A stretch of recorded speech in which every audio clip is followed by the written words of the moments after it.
में आपका स्वागत है। निखिल मंडल मधेपुरा विधानसभा के पूर्व प्रत्याशी जदयू से। इनसे हम जानेंगे चुनावी वर्ष में जदयू की स्थिति मधेपुरा में कैसी है और फिर बिहार में कैसी है। बात करने के लिए हमारे साथ स्टूडियो मौजूद हैं। हम एक छोटा सा परिचय आपको हम देते चले निखिल मंडल जी का कि एजुकेशन इनकी निखिल मंडल बाकी परिचय के मधेपुरा के लोगों के लिए परिचय के मोहताज नहीं है, क्योंकि पिछले विधानसभा चुनाव में भी प्रत्याशी के रूप में निखिल मंडल सामने थे, आपके सामने, आपने जाना होगा सब कुछ। हम एक शॉर्ट में बता दें कि एजुकेशन इनकी ये ट्रिपल एमए है, एमए है, एमबीए है और एलएलएम है। राजनीतिक सफर इन्होंने शुरू किया था 1999 से दिल्ली यूनिवर्सिटी में स्टूडेंट यूनियन के चुनाव में जनरल सेक्रेटरी पद से ये चुनाव जीते थे। वहां से इनका राजनीतिक सफर कहें एक हिसाब से शुरू हुआ था। 2005 में ये जदयू में शामिल हुए और नीतीश कुमार मुख्यमंत्री से प्रेरित होकर ये दिल्ली में बैंक की नौकरी छोड़ करके ये राजनीति में आ गए और फिर इन्होंने यहाँ से राजनीति शुरू की। राजनीति में एक पहचान भी इन्होंने कम समय में ही अच्छी पहचान बना ली। राजनीति में यहाँ जदयू में रहते हुए इन्होंने कई पद को पर ये आसीन हुए, जिसमें से कि जदयू में प्रदेश प्रवक्ता, प्रदेश महासचिव, अभी भी ये राज कार्यकारिणी सदस्य के पद पर मौजूद हैं। 2020 के विधानसभा चुनाव में मधेपुरा सदर से जदयू के प्रत्याशी थे और वो चुनाव लड़ने का इनका पिछले साल का भी अनुभव है।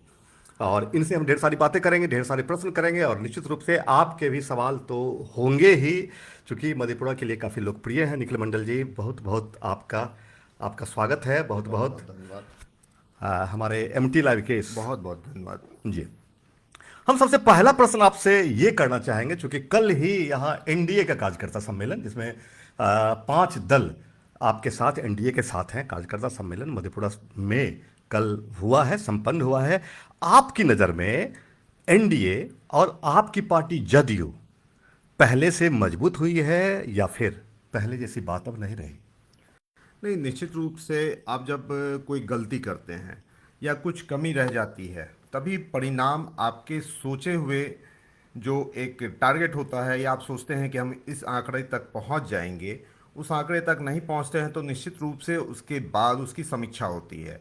और आपने, हम सब ने देखा कि 2020 का जो चुनाव था वो जेडीयू के लिए ही, सिर्फ जेडीयू की बात नहीं, जेडीयू के दावेदार या उम्मीदवार जो चुनाव लड़े थे उनके लिए नहीं, हर कार्यकर्ता जो बूथ लेवल से लेके प्रदेश से लेके राष्ट्रीय लेवल पे था, सबके लिए बहुत ही निराशाजनक परिणाम था। हम 43 सीट ही मात्र जीत पाए। हम लगभग 72-73 सीट अपने उम्मीदवार के रूप में जो भी खड़े हुए जदयू के उम्मीदवार वो हार गए और हम 43 पे आ गए। तो निश्चित रूप से जो कमियां थी उस कमियों को हमने दूर किया है।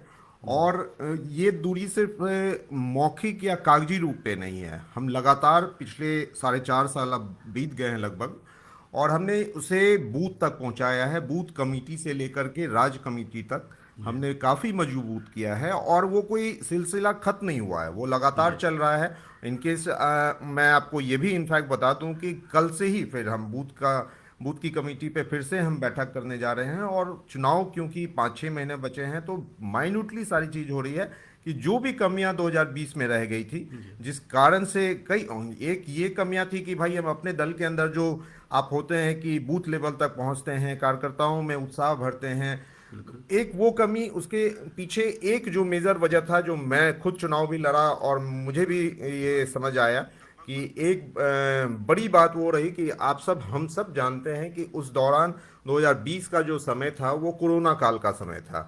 तो हमारे नेता हों या हमारे नेता के अलावा जो कार्यकर्ता एमएलए हों या एमपी हों, सिटिंग जो भी हों, वो घर से नहीं निकल पाए और हम बूथ तक या अपने लोगों तक पहुंच नहीं पाए।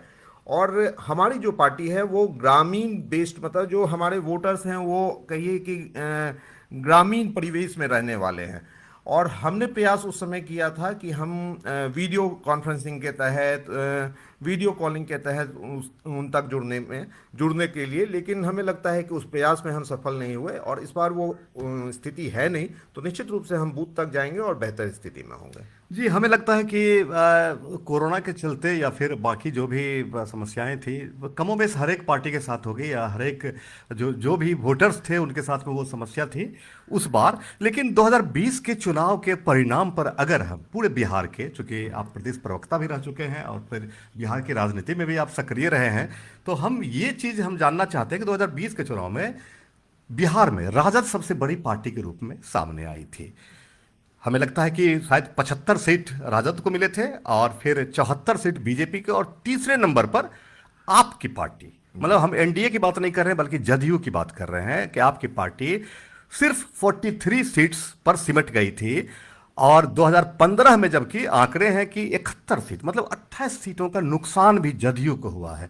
तो क्या आपको ये लग रहा है कि इस बार के चुनाव में जदयू मतलब कि कहाँ रहेगी? क्या नुकसान जिस हिसाब से 15 की तुलना में 20 में हुए, क्या कहीं 20 की तुलना में नुकसान और 25 में तो नहीं होने जा रहा है? नहीं, देखिए, कोई चीज़ छुपा हुआ नहीं है। और हम जब जेडीयू की बात करते हैं या जब हम चुनाव में जाते हैं तो एक गठबंधन के साथ जाते हैं। जैसे आज हम कल की बैठक ही जो हमने की तो एक एनडीए परिवार की बात की, कि एनडीए में जितने घटक दल हैं उनकी बात की।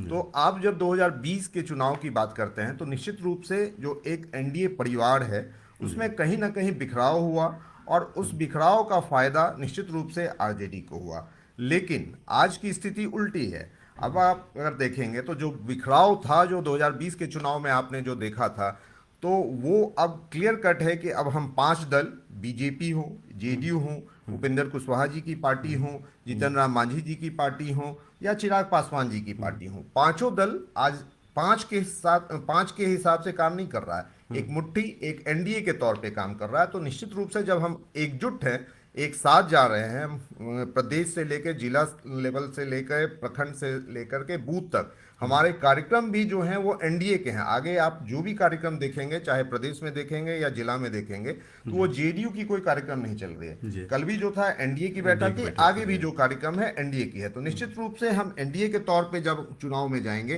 तो राजद अपने 2010 का जो उनका रिजल्ट था वहीं तक सिमट जाएगी।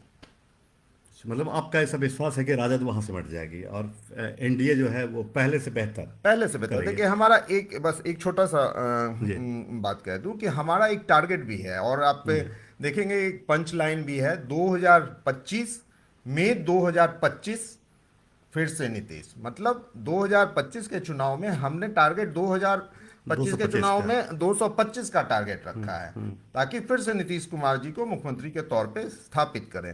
तो वो टारगेट को लेकर के टारगेट बेस्ड हम काम कर रहे हैं। तो निश्चित रूप से, और ठीक है, ये हमारा ये आकलन है, और बाकी तो जनता है, जनता के बीच जाएंगे और उन्हें हम बताएंगे और वो तय करेंगे कि कौन बेहतर है। बिल्कुल बिल्कुल बिल्कुल। हमें तो लगता है कि कोई भी अगर किसी भी दल का नेता हो, कार्यकर्ता हो, वो अपनी जीत के प्रति आश्वस्त दिखता है चुनाव से पहले, लेकिन चुनाव के बाद परिणाम तो किसी एक के पक्ष में ही जाने हैं उसमें।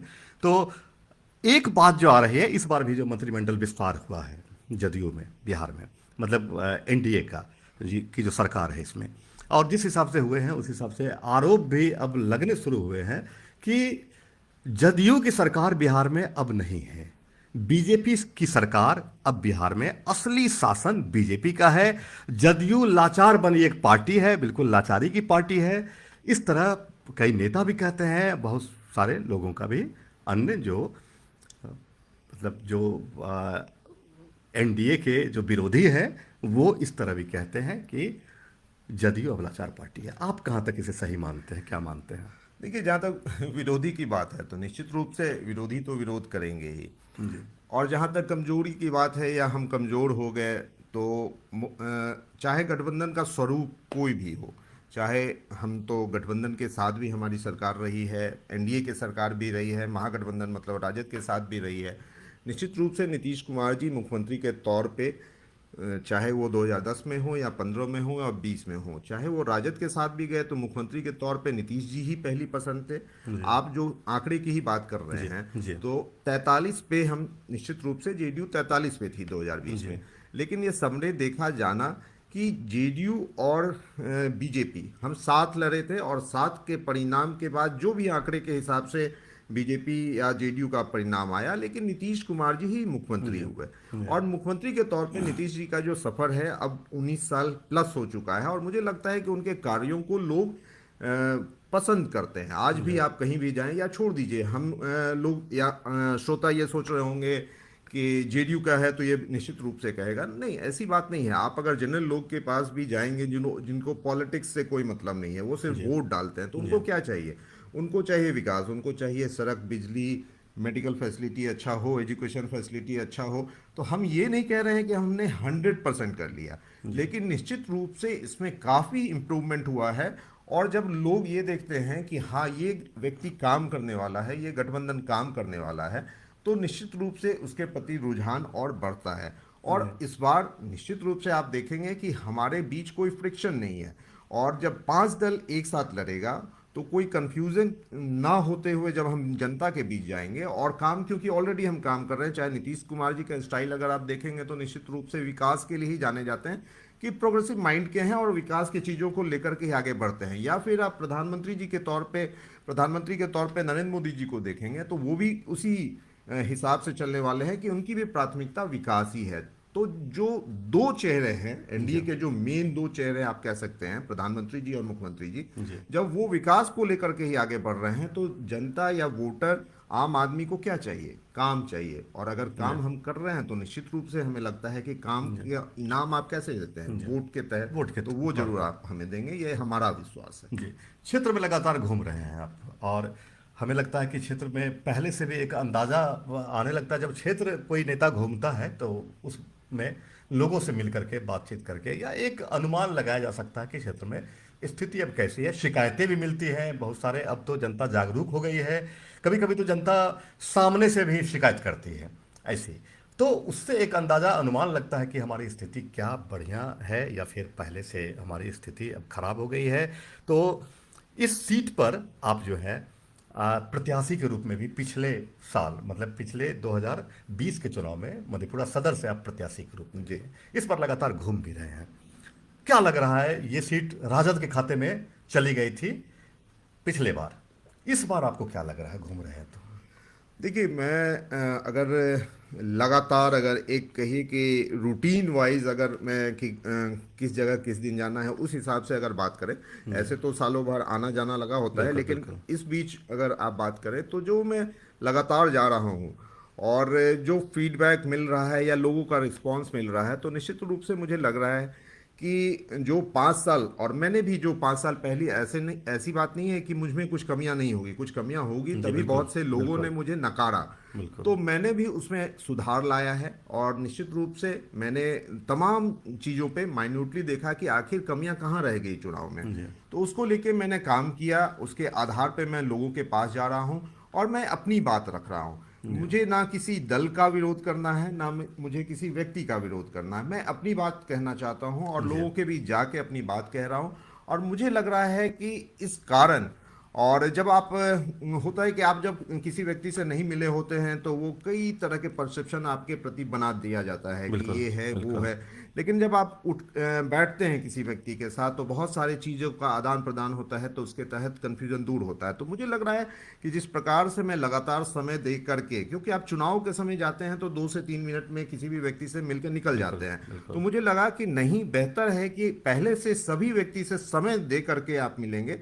तो ठीक है, वोट देना या नहीं देना वो अलग अलग बात है, बात है जी लेकिन मैं अपनी बात को कहने के लिए मधेपुरा विधानसभा में लगातार घूम रहा हूं, और बहुत ही अच्छे रिस्पांस के साथ जी तमाम जो यहाँ के जनता हैं वो मेरी बात को सुन भी रहे हैं। और जी मुझे विश्वास है कि अगर पार्टी फिर से मुझे मौका देती है तो जी निश्चित रूप से मुझे मधेपुरा विधानसभा की जनता आशीर्वाद भी देगी।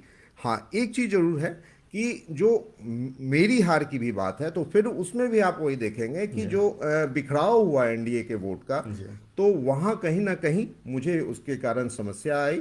और जी वो बिखराव इस बार नहीं है, तो इस कारण भी एनडीए जी जो है मधेपुरा विधानसभा में मजबूत है। ऐसा नहीं है, आपको याद होगा कि 2005 में हम मधेपुरा जिला के चारों का चारों सीट पे जी जेडीयू जीती थी। जी तो हम जीतने, ऐसा नहीं है कि इस सीट पे हम कभी नहीं जीते, जी हम जीते भी हैं। लेकिन निश्चित रूप से जब हम एकजुट जाएंगे चुनाव में, तो निश्चित रूप से मुझे लगता है कि हम अपने छीनी हुई सीट को जी वापस लेके जी। आएंगे। तो क्या इस बार 2025 के चुनाव में क्या आपको लगता है कि एक मधेपुरा की जनता या फिर मधेपुरा सदर के जो वोटर्स हैं, क्या विधायक प्रत्याशी के रूप में आपको देखेंगे? देखिए, आप एक प्रत्याशी से क्या चाहते हैं? अगर मैं किसी को, मैं मान जी लीजिए कि मैं पटना में भी रहता हूँ या दिल्ली में रहा हूँ, बॉम्बे, पुणे, जहाँ भी रहा हूँ, अगर जहाँ कहीं भी मैं वोट देने जाता था तो पहले मैं उस कैंडिडेट को निश्चित रूप से देखता था कि आप किस तरह के हैं, पढ़े लिखे क्या हैं, इनका विजन क्या है। ये कोई जो नहीं है, डिग्री से कोई विजनरी नहीं हो जाता है। ये कोई जी जो नहीं है कि मैं ट्रिपल एम में हूँ तो बहुत विद्वान हूँ, नहीं, ऐसा मैं जी खुद नहीं मानता हूँ।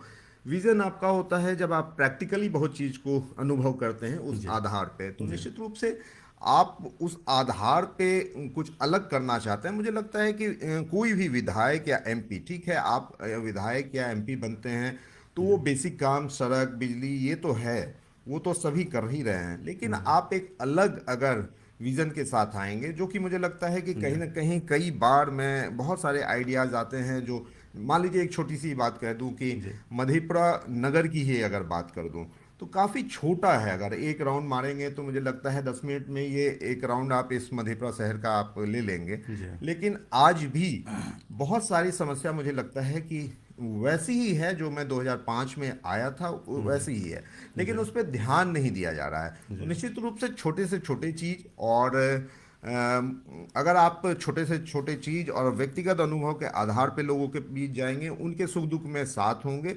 तो लोग पसंद करेंगे ही। और मुझे लगता है कि कोई भी उम्मीदवार को आप पसंद करने से पहले कि वो व्यक्ति कैसा है, क्या जी वो किसी ऐसे चीज में संलिप्त तो नहीं है जो सामाजिक रूप से उन्हें अपने जी आप घर परिवार में नहीं बिठा सकते हैं, जी लोगों से नहीं मिला सकते हैं, और अगर विजनरी है तो लोग पसंद करते हैं। तो मुझे लगता है कि मुझे मधेपुरा विधानसभा की जनता, अगर मैं चुनाव लड़ रहा हूं, आगे अगर लड़ने का मौका मुझे पार्टी देती है, तो मुझे लगता है इस बार जो अनुभव के आधार पे, फीडबैक के जी आधार पे, कि मुझे जी लगता है इस बार जनता जरूर से आशीर्वाद देगी मुझे। जी। एक बात जो आती है चुनाव में, जब भी आप वोट मांगने के लिए, कोई भी अगर प्रत्याशी वोट मांगने जाते हैं जो एग्जिस्टिंग नहीं है, मतलब पहले वाले जो उम्मीदवार नहीं है उनको छोड़ करके पहले वाले उम्मीदवार, जहां तक ऐसा देखा गया है कि वो क्षेत्र में विकास को काफी दर्शाते हैं कि क्षेत्र में ये विकास हुआ, ऐसे विकास हुआ, लेकिन जो अपोजिट साइड के, अपोजिट पार्टी के जो, अगर मान लीजिए अगर जदयू के उम्मीदवार अगर यहाँ से होते हैं वो जाएंगे, तो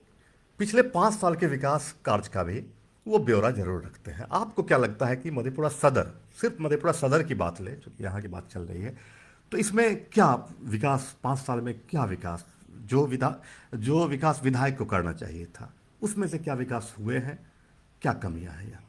देखिए, ओवरऑल तो विपक्ष की राजनीति मुझे लगता है कि बहुत आसान हो जाती है, कि अगर कोई भी, मैं किसी इंडिविजुअल या मधेपुरा विधानसभा के विधायक की बात नहीं कर रहा हूँ, मैं एक विपक्ष के जो भी विधानसभा से जीत करके विधायक जाते हैं, तो उनका एक मतलब तकिया। आप सरकार के विपक्ष कह रहे हैं, मतलब जैसे हाँ, जैसे, एनडीए के हैं हाँ, मान लीजिए तो विपक्ष में मैं जो भी अगर, हाँ, आरजेडी या हाँ, महागठबंधन के जो भी बिल्कुल प्रत्याशी बिल्कुल, जब कहीं से मान जीते लीजिए हैं मैं वो। एनडीए का पार्ट हूँ, जी तो कोई भी जो महागठबंधन से कोई भी विधायक जीते हुए हों, तो अगर वो कोई काम नहीं कर पाते हों या उनकी इच्छा नहीं है करने के लिए, तो उनका एक बड़ा ही आसान सा तकिया कलाम होता है कि हम तो विपक्ष में हैं, हमारा कौन सुनता है। जी लेकिन मेरा स्पष्ट रूप से मानना है जी कि विधायक कोई भी हो, आप अगर आरजेडी के विधायक हों, जेडीयू के किसी के भी हों, आप 3 साढ़े 3 लाख जनता जी के प्रतिनिधित्व कर रहे होते हैं, और वो जी आप बहुत मजबूती से अपनी बात को रख सकते हैं, तो तमाम समस्या का निदान हो सकता है। जहां तक आप मधेपुरा की बात की है जी आपने, कि शहर को ही आप ले लें, तो मुझे लगता है 2020 में भी जो स्थिति शहर की थी, आज भी, मैं ठीक है, पहले से बहुत कुछ काम हुआ है।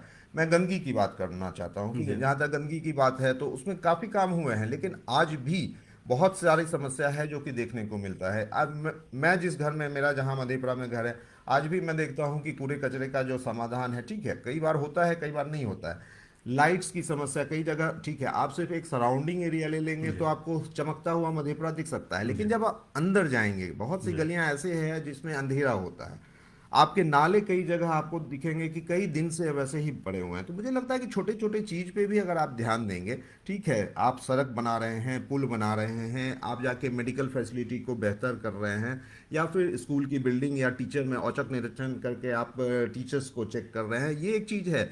लेकिन शहर का विकास कैसे होता है कि आप किसी आज के डेट में आज मुझे लगता है 10 से 15 साल पहले कोई भी व्यक्ति जी जो पटना से बाहर आया हो और जी इस 15 साल में नहीं वापस वो पटना गया हो और इस 15 साल के बाद अगर पटना जाएगा तो निश्चित रूप से कई लोग मतलब वो सड़क को भी नहीं पहचान पाते हैं, क्योंकि इतने सारे चेंजेस आए हैं हमारे पटना में। जी तो मैं वो कहना चाहता हूँ कि आप शहर का मतलब ही आप मानते हैं कि सब कुछ मूलभूत सुविधा जो है वो बेहतरीन होनी चाहिए।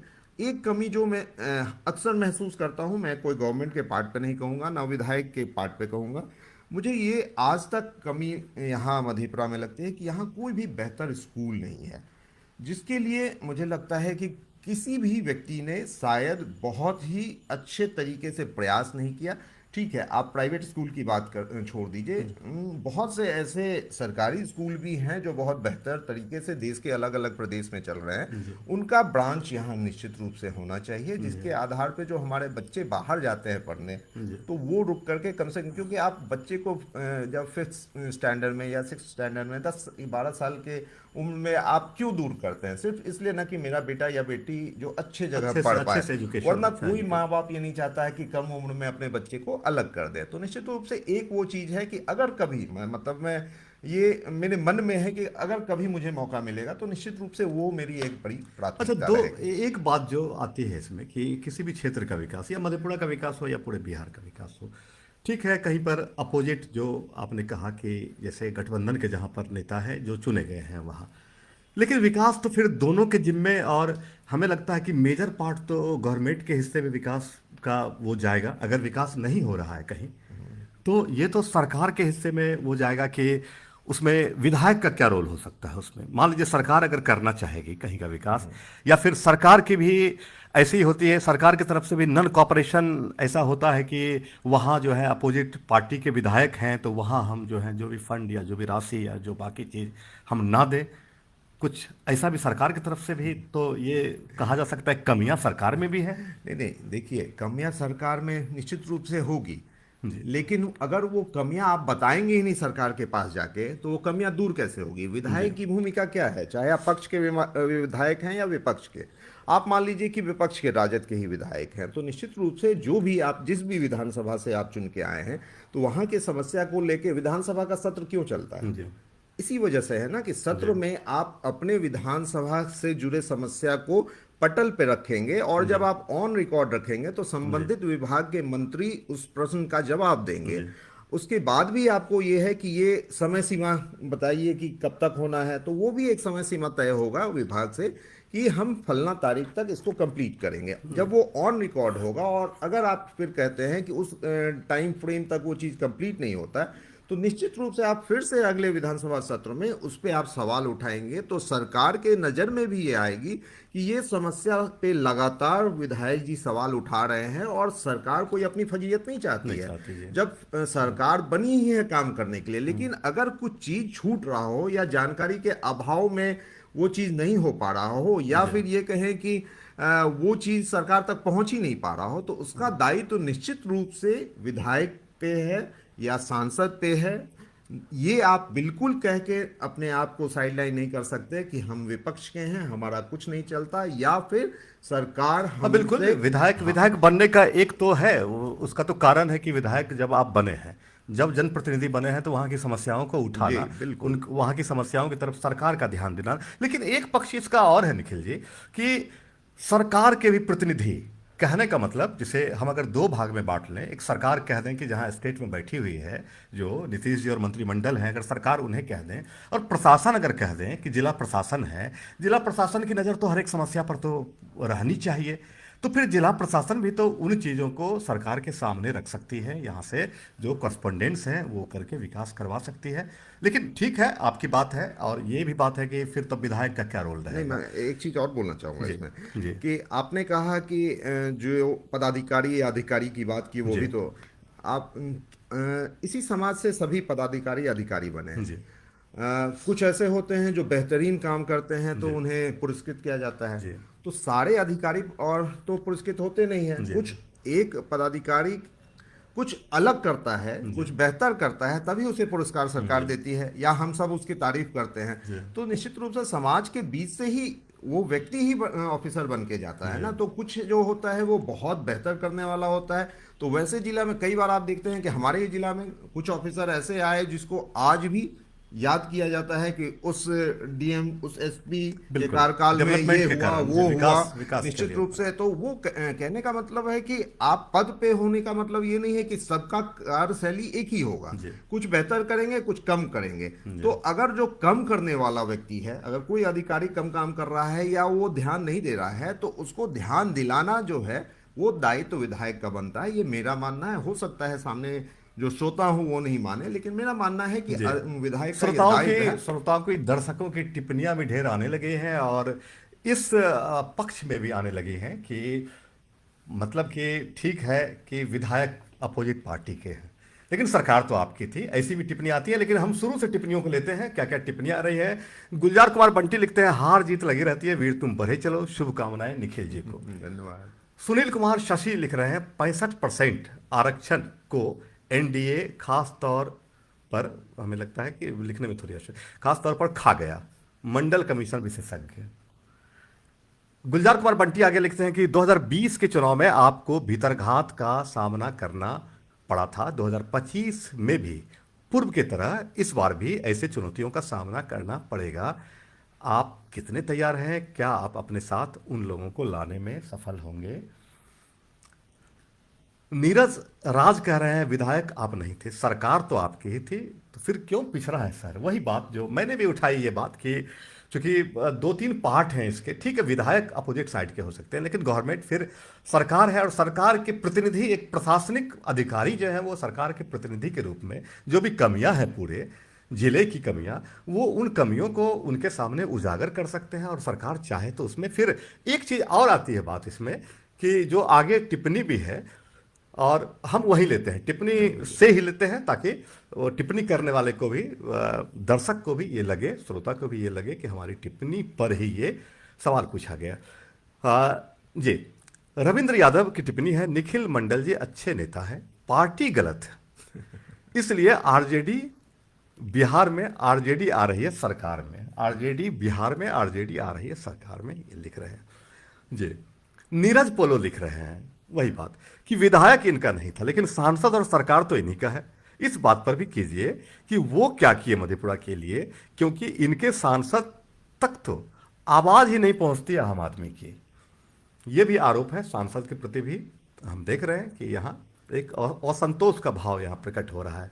अजय शंकर यादव लिख रहे हैं, अभी नगर परिषद में लूट मचा हुआ है, तो ये प्रश्न तो उठना लाजमी है। और फिर आगे अमित कुमार यादव कह रहे हैं, मधेपुरा सदर विधानसभा का विकास निखिल मंडल ही कर सकता है।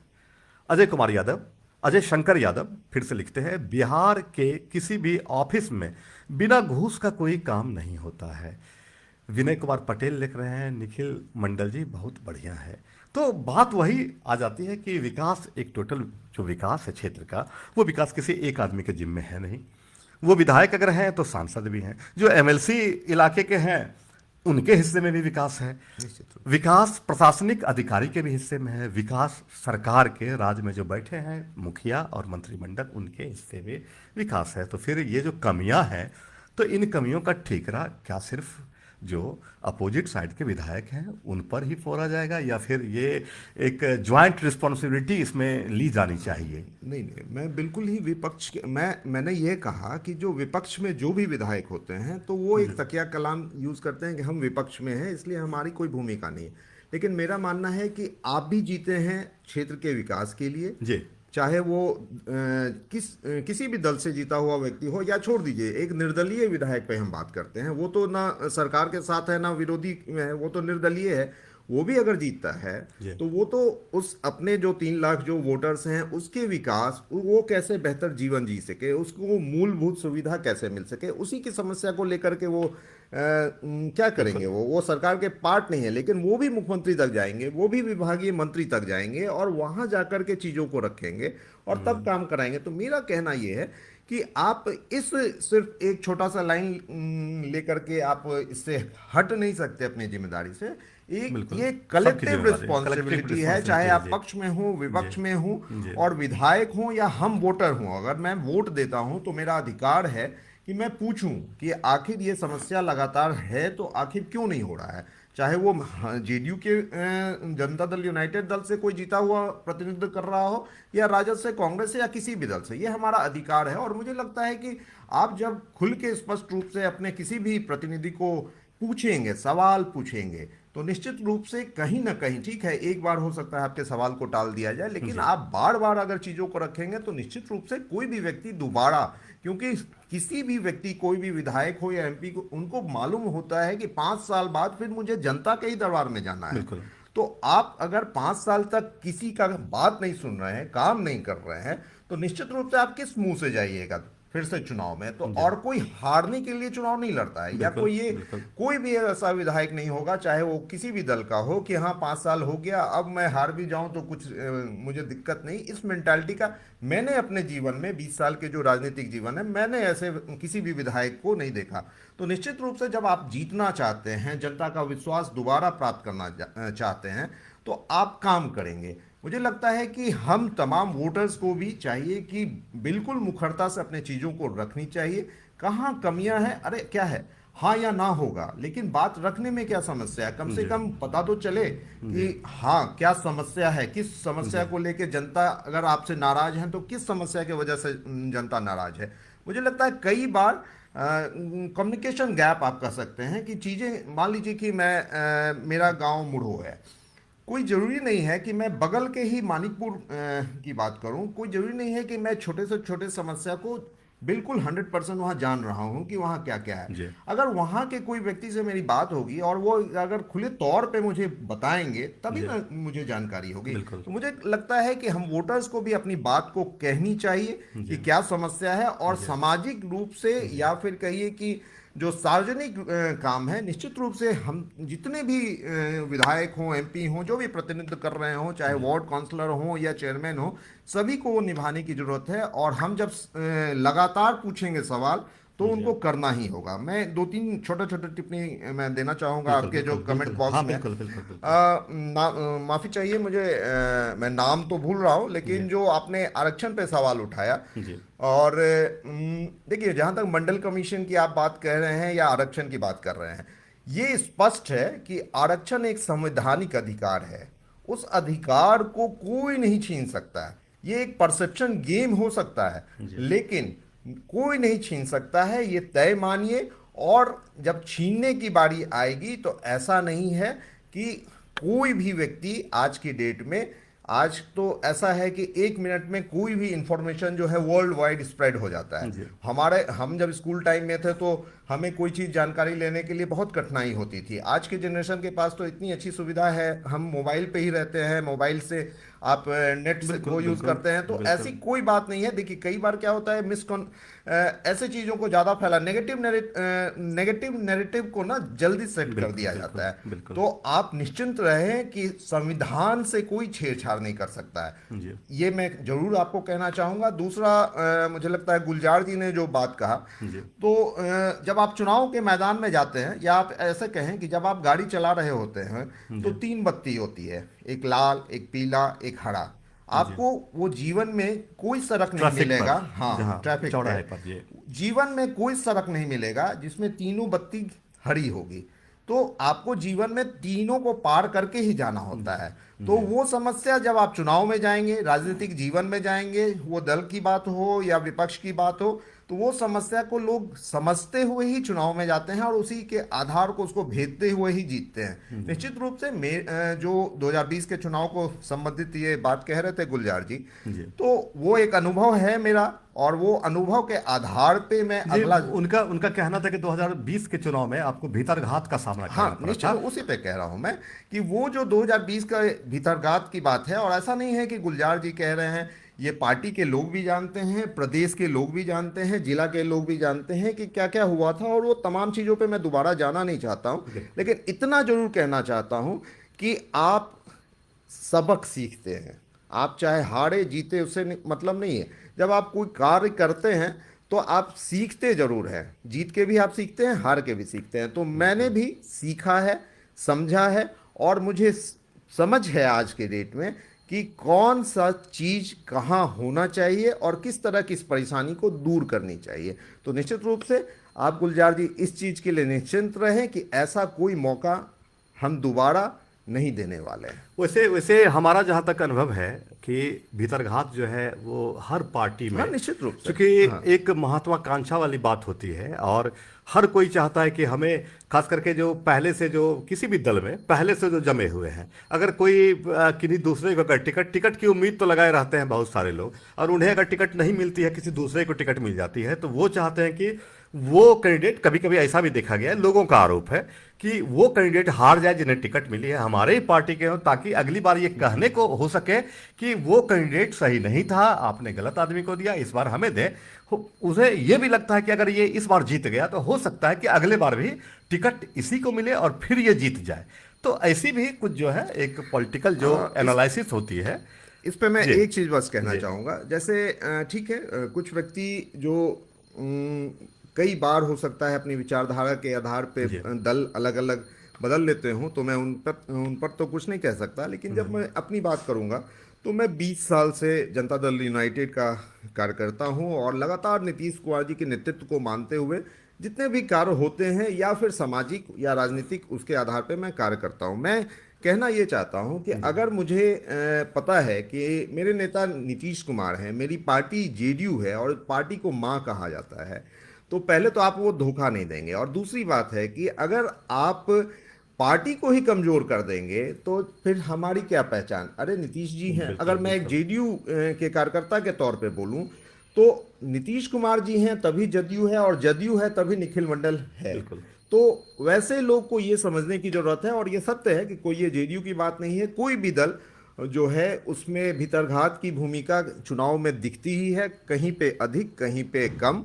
हाँ, ये जरूर है कि ये समझने वाली बात है कि किसी भी दल में मान लीजिए कि जो चुनाव लड़ने के लिए जो चयनित होंगे वो तो एक ही कोई व्यक्ति होगा, तो निश्चित रूप बिल्कुल से ये बिल्कुल समझने वाली बिल्कुल। बात है कि किसी एक को अगर चयनित किया गया है तो बाकी उसके दल के लोगों को यह समझना चाहिए कि ये दल के प्रत्याशी हैं। यहाँ क्या होता है कि इंडिविजुअल ले लेते हैं, बिल्कुल ये निखिल मंडल है, ये जी, है, नहीं, वो वो निखिल नहीं होना मंडल नहीं चाहिए, है, वो नहीं मैं जेडीयू नहीं हूँ। जी। अगर मैं एनडीए का पार्ट हूं तो मैं एनडीए हूं। अगर उस हिसाब से अगर मैं चुनाव लड़ूंगा और लोग और कार्यकर्ता एनडीए के या जिस दल से भी वो संबंधित है, अगर उस हिसाब से चलेंगे तो निश्चित रूप से जीत पक्की होगी। जी टिप्पणी आ रही है और भी।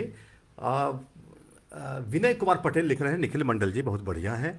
अजय शंकर यादव कह रहे हैं आरजेडी का सरकार बना रहा है इस बार। विनय कुमार पटेल आगे लिखते हैं, निखिल मंडल जी भावी विधायक मंत्री जी हैं, जनता ने ठान लिया है 500% जीत पक्की है, जेडीयू से जीत आपकी अब की बार पक्की है। राकेश मेहता कह रहे हैं हमारी जानकारी के अनुसार जब से एनडीए से यहाँ पर जेडीयू के टिकट मिलती है हर बार हार जाती है, क्या इस बार कुछ अलग देखने को मिलेगा? नहीं, ऐसा नहीं है। ये माफी के साथ कहूंगा, ये जानकारी आप दुरुस्त कर लें। 2005 में 2 दफे चुनाव हुआ, दोनों बार जेडीयू यहाँ से लड़ी, एनडीए प्रत्याशी के रूप में जो व्यक्ति लड़े वो यहाँ से दोनों बार चुनाव जीते और बेहतर तरीके से जीते। और जहाँ तक राजद के लोग की जो टिप्पणी है कि राजद की सरकार बनेगी, तेजस्वी जी की सरकार बनेगी, मैं आपको शुभकामनाएं देता हूं। आप अपनी बात कहें जनता के बीच, मैं अपनी बात कहूंगा जनता के बीच। जनता तय करेगी कि किसे चुनना है और उसे सबको स्वीकार करना है। तो आपको भी ऑल द बेस्ट, और मुझे भी आप ऑल द बेस्ट लिख दीजिए। जी। राकेश मेहता कहते हैं क्या इस बार बीजेपी को टिकट मिलेगी, मतलब यहाँ के बारे में कह रहे हैं, जो कि एक, चूंकि जब भी अलायंस होते हैं या फिर एनडीए जैसे आपकी तरफ से, तो एनडीए में तो बीजेपी बड़ी पार्टी है, जदयू से बड़ी पार्टी एनडीए है, तो ये बीजेपी है, तो अक्सर बहुत सारे लोगों को लगता है कि कहीं बीजेपी को तो टिकट नहीं मिलेगी। ये तो खैर एक एनडीए की जो जो शीर्ष पर बैठे हुए हैं तो उनकी बात वो होती तो है, टॉप लीडर्स बैठते हैं सभी दल के, और वो डिसाइड करते हैं कि क्या है। क्या है जी। अमित कुमार यादव लिख रहे हैं पप्पू यादव जी तो निर्दलीय सांसद हैं लेकिन पूर्णिया का विकास तो हो रहा है। करने वाले लोग करेंगे। मैं तो यही बोल रहा था कि जी जब एक विधायक निर्दलीय भी जीत के जाता है, अगर उसकी इच्छा शक्ति मजबूत होगी तो निश्चित बिल्कुल रूप से वो मुख्यमंत्री से मिलेंगे, संबंधित विभाग के जिस कार्य से भी परेशानी हो रही होगी आम जी जनता को, तो संबंधित विभाग के मंत्री से मिलेंगे। और जब बार बार आप उस विषय को लेके जाएंगे तो कोई भी व्यक्ति, अगर जी कोई व्यक्ति काम नहीं भी, अगर आपका आरोप है कि कोई व्यक्ति काम करने की क्षमता नहीं रखता है, जी फिर भी आप किसी व्यक्ति के पास 2 बार 3 बार जाते हैं तो निश्चित रूप से वो काम करने को मजबूर होता है। जी। तो आपकी सोच होनी चाहिए। आप जो पप्पू जी की बात कर रहे हैं, निश्चित रूप से अगर नहीं, आप हमें कह हमें रहे लगता हैं हमें तो हमें वो लगता काम है कर रहे इनकी होंगे। इनकी इस टिप्पणी को पॉजिटिव लिया जाए, पॉजिटिव इसलिए लिया जाए कि इनका कहना है कि निर्दलीय सांसद है लेकिन पूर्णिया का विकास तो हो रहा है। मतलब इनके कहने का ये अर्थ हो सकता है कि सांसद या विधायक जो भी प्रतिनिधि हैं वो अगर चाहें तो विकास उस मैं क्षेत्र भी का हो बिल्कुल सकता वही है, कह रहा भले हूँ। ही हाँ, सरकार में उनके हाँ। जो है वो अपोजिट साइड के वो शीर्ष पर बैठे हों, लेकिन अगर चाहें तो विकास हो मैं सकता भी है। वही कह रहा जी हूं कि आप सरकार पक्ष विपक्ष की बात नहीं है, निर्दलीय विधायक भी चाहे, अगर उस पर्टिकुलर विधायक की बात कर रहा हूं कि वो इंडिपेंडेंट विधायक भी अगर चाहेगा कि ये कार्य करना है और उसमें क्षमता होगी, तो उसमें कहीं भी बीच में सरकार बाधा नहीं आने वाली है। आप खुद जाएंगे, एक्टिव रहेंगे तो काम होगा ही। आप निर्दलीय हो, पक्ष के विधायक हो या विपक्ष के विधायक हो। जी। विनय कुमार पटेल जी, एक टिप्पणी और है अमित कुमार यादव जी की। कहते हैं अगर मधेपुरा सदर के विधायक आदरणीय चंद्रशेखर बाबू से सवाल करते हैं तो उनके समर्थक के द्वारा धमकी दिया जाता है कि आपके ऊपर ऊपर या फिर करवा देंगे, मतलब हमें लगता है एफआईआर लिखना चाह रहे थे, करवा देंगे, आपके ऊपर हमला करेंगे, यह कह के आवाज को दबाता है। लेकिन हम लोगों को उम्मीद है जब निखिल भैया आएगा मधेपुरा में तब हम लोगों का सवाल भी होगा और विकास भी होगा। जय मंडल, जय निखिल भैया, ये आपके समर्थक है। विनय कुमार पटेल लिख रहे हैं निखिल मंडल जी की वेदांत छवि, निखिल मंडल जी वेदांत छवि के व्यक्ति हैं, मंडल का मसीहा मंडल जी का सुपुत्र है और जनता का दायित्व बनता है ऐसे व्यक्ति को। जी। आशुतोष छोटू लिखते हैं ये सीजनल देता। लक्ष्य यादव लिख रहे हैं मधेपुरा सदर में हमेशा से जय आरजेडी तय आरजेडी। किशोर यादव लिखते हैं नौकरी यूपी के लोगों को और वोट बिहार के लोगों से ये नहीं हो सकता है। हमें लगता है ये डोमिसाइल वाली जो पॉलिसी हाल में काफ़ी, इस पर हमें लगता है आंदोलन भी हो रहे हैं या फिर विपक्ष में बहुत सारी बातें हो रही है। आरजेडी कह रही है कि हम इस चीज़ को ख़त्म करेंगे। आरजेडी के नेता ने कल भी कहा नहीं, था मैं इस हमारे पे पास कि एक चीज जी स्पष्ट कर दूं कि जी ठीक है, मतलब ये एक विषय है और एक गंभीर विषय है जिसको लेकर के चर्चा भी हो रही है, लेकिन जी आरजेडी अगर पार्टी विशेष पे ये बातें आती है तो ये जब जो शिक्षक नियुक्ति के तहत ये डोमिसाइल का जो मामला आया है, तो ये तो उस समय का मामला है जब हम आरजेडी के साथ थे, तेजस्वी जी हमारे साथ थे। तो आरजेडी के विषय में मैं कहना चाहूंगा कि जी अगर इतनी ही चिंता थी या फिर कहें कि इतना विरोध था, तो मुझे लगता है उस समय ही आप सरकार में रह के भी करते, क्योंकि सरकार में रहेंगे तो आप साथ देंगे। डोमिसाइल का साथ तेजस्वी जी ने भी दिया था खुले मन से। आप सब कोई पढ़े लिखे हैं, टेक्नोक्रेट हैं, आप मोबाइल उठा करके वीडियोस देख सकते हैं। गांधी मैदान में जो नियुक्ति पत्र बांटा जा रहा था उसमें मुख्यमंत्री जी भी थे और तेजस्वी जी भी उप मुख्यमंत्री के तौर पर वहां मौजूद थे, और वहां पे उन्होंने भी स्पष्ट रूप से समर्थन किया था डोमिसाइल का, तेजस्वी जी ने। तो वो तो ऑन रिकॉर्ड है। तो मेरा कहना है कि जब आप साथ थे तो आपको समस्या नहीं थी, और जब आप साथ नहीं हैं तो सब चीज वो जिसका समर्थन आपने किया था वो सब समस्या के रूप में आप गिनती करा रहे हैं। तो मुझे लगता है ये परसेप्शन का गेम है, या फिर साथ है तो सब कुछ all and well, good and well वाली स्थिति, और जैसे ही आप साथ निकले और अलग हुए तो सब कुछ खराब। तो मुझे लगता है लोग समझते हैं, ठीक है, वो एक विषय हो सकता है, गंभीर विषय है जिसपे चर्चा हो सकती है, सरकार के पास चीजों को रखना भी चाहिए किसी को अगर समस्या है। लेकिन मुझे लगता है ये भरमाने वाली स्थिति है। अगर राजद के लोग ये कहते हैं कि नीतीश जी ने किया या किसी ने किया, भाई जब वो ये चीजें हुई थी तो तेजस्वी जी साथ थे, ये हमेशा याद रखना चाहिए। जी। हालांकि एक चीज इस पर हमेशा से कई लोगों को कंफ्यूजन कम से कम बिहार में होता रहता है कि जैसे गठबंधन की सरकार बनती है, अलायंस की सरकार बनती है, तो कौन किसके साथ कब रहेगा, ये बड़ी यहाँ वहाँ पोह की स्थिति होती है। और हमने देखा है कि जो भी बड़े लीडर भी अगर वो नीतीश जी के साथ है तो उनकी प्रशंसा काफ़ी कर रहे होते हैं, फिर जब अपोजिट साइड में चले जाते हैं तो फिर उसी समय से जैसे ये घोषणा होती है राज्य में, और कार्यकर्ता भी वो भी कंफ्यूज होते हैं कि हमें सपोर्ट में बोलना है कि विरोध में बोलना है, किनके विरोध में। हमारे जो ऊपर के नेता हैं वो किधर गए, किधर जो है वो किनके साथ हो लिए, और जिनके साथ अगर हो लिए, अगर नीतीश जी के साथ हो लिए तो फिर नीतीश जी की प्रशंसा चलेगी, नीतीश जी के विरोध में अगर आ गए तो नीतीश जी का विरोध चलेगा। तो ये तो यहाँ काफी कंफ्यूजन नहीं, है देखिए बिहार में तो। एक चीज मैं जरूर कहूंगा कि नीतीश जी की प्रशंसा या विरोध की जहां तक बात की जाती है, तो मैं जितने भी विरोधी हैं जो ऑन रिकॉर्ड विरोध करते हैं, उसमें से अगर मैं 10% लोगों से भी आज तक मिला हूं, तो बंद कमरे में वो भी कहते हैं कि अगर काम हुआ है तो नीतीश जी के नेतृत्व में ही हुआ है। तो वो तो वही बात है कि आप विरोध में गए हैं तो विरोध करेंगे ही, वरना विरोधी हों या पक्ष वाले लोग हों, सभी मानते हैं कि बिहार में पिछले 20 साल में काम हुआ है और इस काम के नायक जो हैं वो आदरणीय नीतीश कुमार जी हैं। बाकी निश्चित रूप से दल को अपने अपने तहत अपनी बात को रखने का अधिकार है, और जो विपक्ष में रहेंगे तो विपक्ष के तहत ही बोलेंगे। मुझे लगता है एक चीज़ जरूर मैं कहना चाहूँगा कि मैं काफ़ी साल मेरा अपना प्रदेश में पदाधिकारी के रूप में रह के काफ़ी समय काम किया हूँ। मैं दल के प्रवक्ता के रूप में, प्रदेश महासचिव के रूप में, हम जब पक्ष हो या विपक्ष, या मैं सीधे राजद की बात करता हूँ, राजद और मैं जेडीयू से आता हूँ, हम प्रवक्ता भी जब आपको डिबेट में जाते हैं तो हम दल के हिसाब से बात को कहते हैं। दल के हिसाब से हो सकता है थोड़ी कहीं आवाज ऊंची हो जाती होगी, लेकिन ये आप कहीं मत समझिएगा कि हमारा व्यक्तिगत संबंध खराब होता है।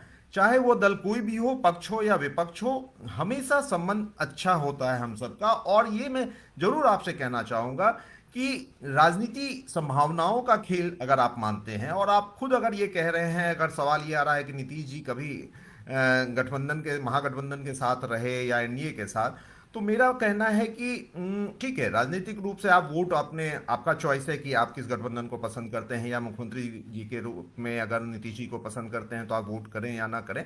लेकिन आपसी संबंध मुझे लगता है कि इस वजह से कभी खराब नहीं करना चाहिए। कई बार मुझे लगता है कि इन सब चीज़ों के, मैं जब ग्रामीण स्तर पे जाता हूं तो नहीं फल्ला आरजेडी के लोग छे, ओकर शादी में क्या जेबे, ओकर बेटा के मुंडन में हमें क्या लगता है जेबे। छोटे छोटे हाँ, छोटे स्तर पर या फिर बिल्कुल। एक जो है लोग ये लोग आपस में हाँ, एक उस दुश्मनी भी, हाँ, बिल्कुल, वैमनस्य भी, वो दुश्मनी मुझे वो लगता है कि वो नहीं होनी नहीं चाहिए। होनी चाहिए। और बिल्कुल प्रदेश लेवल और राष्ट्रीय लेवल पे आप जाएंगे तो सबके संबंध अच्छे होते हैं। मैं आपको इतना तक कह सकता हूं कि जो विपक्ष के, जो राजद के या कांग्रेस के जो विधायक हैं, वो बहुत प्यार से, सम्मान से मुख्यमंत्री जी के पास जाते भी हैं। अपनी समस्या, व्यक्तिगत समस्या की बात कर रहा हूं।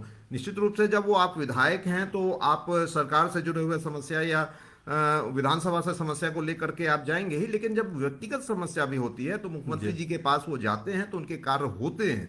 कहीं से भी मुख्यमंत्री जी के नज़र में ये नहीं होता है कि ये राजद से होता है, राजद से बिलोंग कर रहे हैं या कांग्रेस से बिलोंग करते हैं, क्योंकि आप ब्रॉड सेंस में आपको सोचने की जरूरत है कि ये सब कुछ राजनीतिक रूप से है, इसको व्यक्तिगत नहीं मानना है। दल और जो सोच या किसी के मैनिफेस्टो के आधार पर ये चीज़ें हैं, आपसी दुश्मनी इसके आधार पे जब होता है तो मुझे लगता है कि कहीं ना कहीं ये बिल्कुल गलत है। तो इस पे मैं जरूर आप सबसे आग्रह करूंगा कि दल कोई भी हो, ठीक है, जो जेडीयू के ही एक समर्थक ने जिस प्रकार से लिखा कि कुछ लिखता हूं या बोलता हूं तो गाली दी जाती है, तो मुझे लगता है कि इसकी जरूरत नहीं है। आपके पास शब्द के कमी अगर रहेगी तभी आप गाली पे आएंगे, वरना आप अच्छे शब्द के साथ भी सामने वाले को बता सकते हैं कि आप में क्या कमी है या आप क्या और कर सकते हैं। तो आपस में एक सौहार्द बनाने की जरूरत है, और कोई जरूरत नहीं है कि इन सब विषय को लेकर के गाली गलौज करें या फिर एक एनवायरनमेंट खराब करें और आपसी दुश्मनी बिल्कुल तैयार बिल्कुल करें। बिल्कुल रहना है इसी समाज में, हम निश्चित समाज रूप को बेहतर बना करके चलें।